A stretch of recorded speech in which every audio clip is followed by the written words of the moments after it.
ways to get around the rear hip, or some drill progressions that our hitters have found success in getting into their rear hip.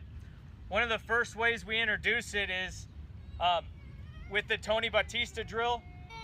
We start with the back foot kind of quarter turn towards the pitcher, chest and hips open towards the pitcher, hands out in front. We turn the upper body first, thinking about loading in to that back hip, into that rear glute.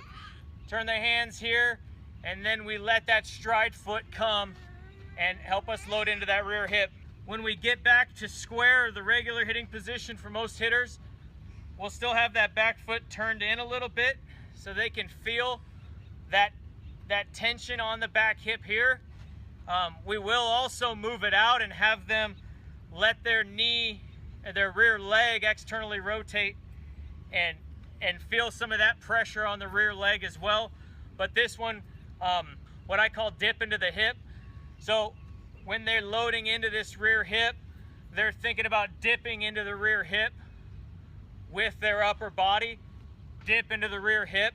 Once we get into the rear hip, a couple things that we do to make sure that we don't lose that tension and all that power that we've just created around that rear leg.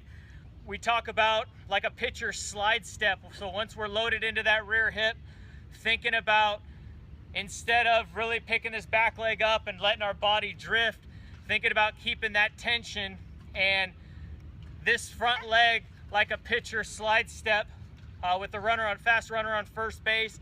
So that helps them maintain that energy and that power around their rear hip, thinking about a slide step with their front leg.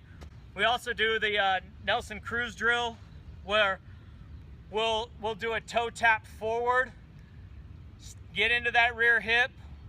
We'll stride forward with a toe tap, keep the heel up, make sure we're engaged into the rear hip, and then the normal stride from there and hit.